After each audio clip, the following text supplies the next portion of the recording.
Hey, it's time for assembly today. So I've got the three major parts of my bridge complete and dry. So I've got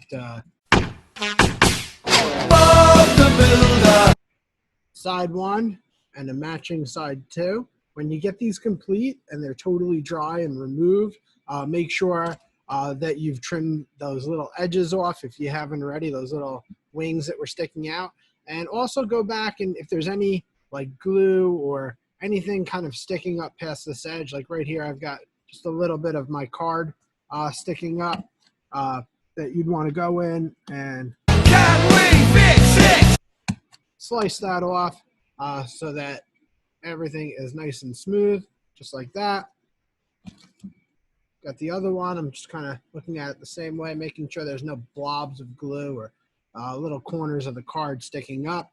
And another thing that we want to do before we put this together, because we don't want to find out that it's crooked later, is let's put these two sides together and put them back to back and make sure that they match. Make sure that they line up on the outsides. It's very important. It's critical that they line up on the outsides. If in the middle you have a little separation like you see I do right here on this X, it's not the end of the world. What you could do to correct something if it was just a little bit off is take one of these and flip it, because you actually mirror imaged it when you turned it around, because when I built these, they were both facing this way. So if you did make like a little error when you did your drawing and it wasn't perfectly symmetrical, you might need to have both of the gusset plates facing left or both of the gusset plates facing right. You might not be able to have them facing opposites. But as long as the height and the general perimeter match, that's the critical part. So I'm going to probably set mine up like this with the gusset plates facing out on both sides or facing in on both sides. And I'm not really worried about that little separation right there on the X, because I know that the perimeter will match. All right. Now, the other thing that I did to prepare for assembly is I folded my road deck. I glued on these spacers, and they're totally dry now. Now, these definitely want to be dry. You don't want to do this the same day as you did the previous step, because we're going to be leaning on these spacers, and we don't want to push them or move them or cause them to become crooked during the building process. So now that I have all three parts ready, Bob the Builder, can we fix it? Bob the Builder, yes we can. let's take a look at getting everything together. All right, so I've got my work site. I've been using the same toothpick this whole time, so it's kind of got a blob on it. That's why it looks a little weird, so don't worry about that. I've got my two bridge halves, and I've got my road bed. Hot dog, we got our Mousecatools. So the first thing I'm going to do is I'm going to kind of concentrate on this one side at a time. Is I want to paint my glue along the bridge. I want it to be right along the flat part, not the edge, but right next to the edge. And I want to make sure that I get a little blob of glue on the end of each spacer as well. So I'm just going to start by kind of getting some glue going. Now, I know we talked about the glue in the past. The glue takes about 20 to 30 minutes to get sticky, but it takes more like 24 hours to fully dry and cure. Now, I like to use the word cure because glue is like a chemical process. It reacts with the oxygen. So it does take a long time to reach like full strength.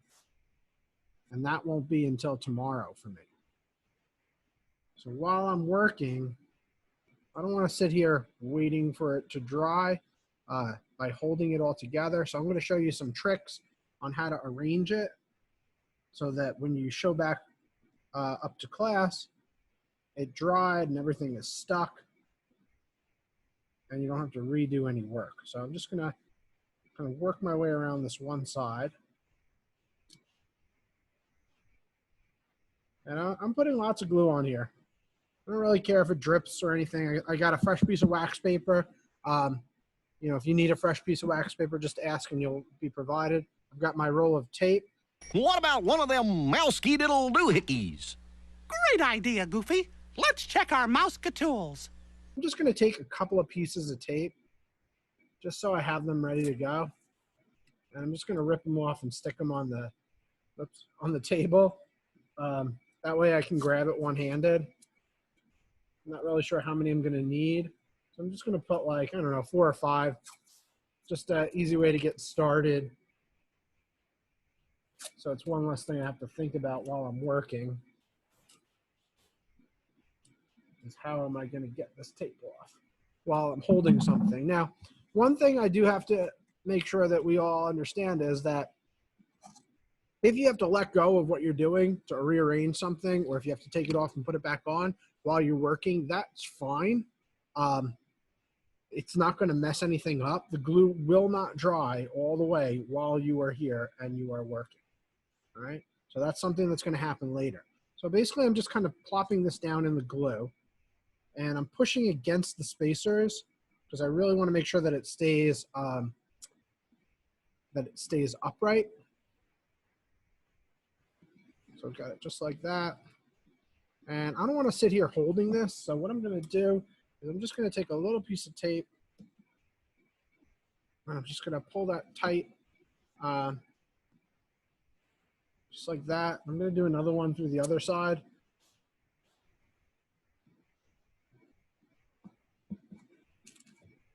And the tape is really just holding it to get started.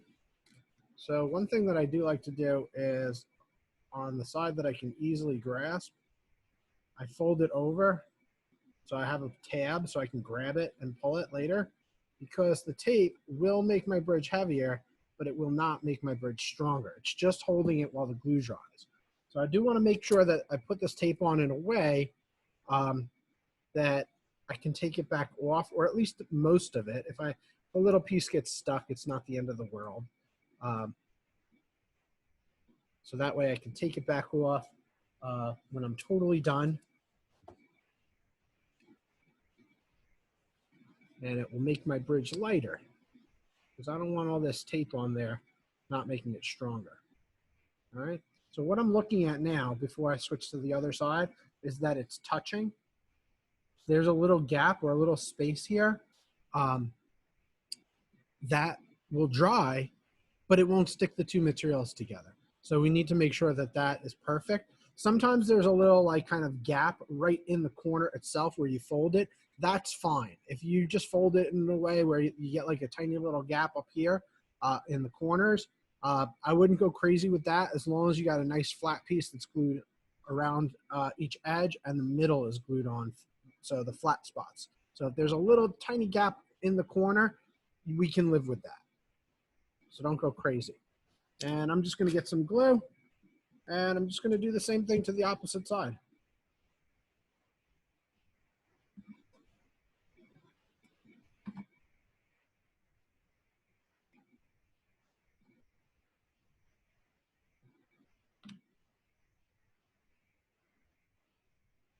Okay, and don't forget to get a little blob on the end of each spacer as well.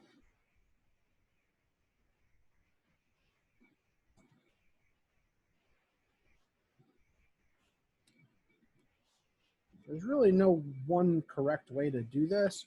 This is just the way that I found is easiest. It's kind of working upside down like this.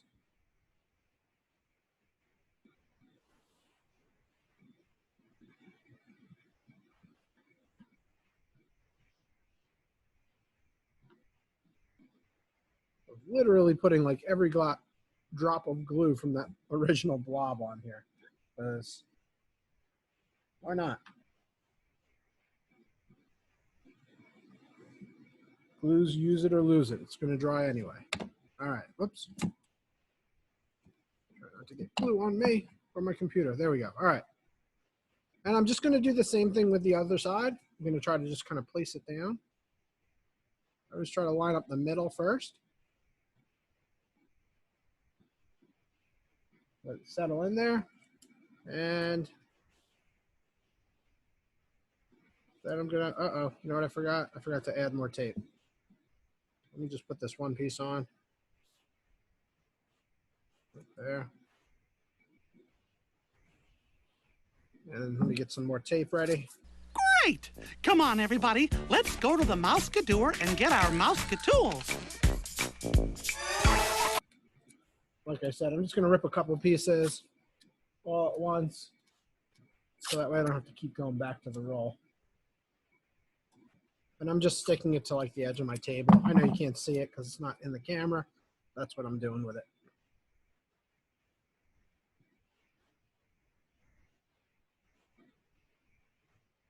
Okay, so I've got that one side connected.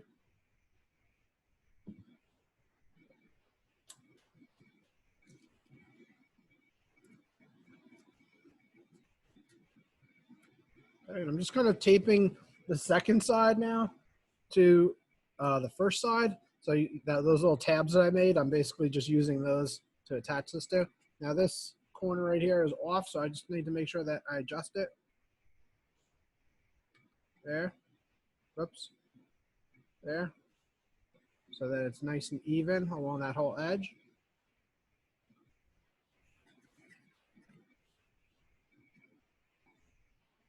Okay. Not really worried about anything popping off. But what I'm going to do, just because I don't want it like moving around, I'm just going to pin around it. Just like that. Okay, that way if something does separate, at least I know I have one edge completely put on and ready to go. And this is one last step that I sometimes like to do. If I'm worried that those corners are going to come off, this is like a way that we can add just a little bit of tension. I'm just going to get it started on one side, and I'm going to pull it tight to this side, and then just tape it around. And this will have to come off, but that will just kind of add just a little bit of tension in the middle, and it will pull those sides in so that they won't want to like kind of fall back down from gravity. You're a thinking and a solving, working through her. Mousker me, Mousker you, Mousker doer. Mousker me, Mousker you, Mousker doer. All right. Now I have a very fragile bridge right now, so what I want to do is just leave it alone and let it dry. Rubble on the double. All right, so it's almost done. I've got one more step. Once this dries, I'm going to build what's called a substructure. So I will see you in the next one to talk about a substructure. Bye.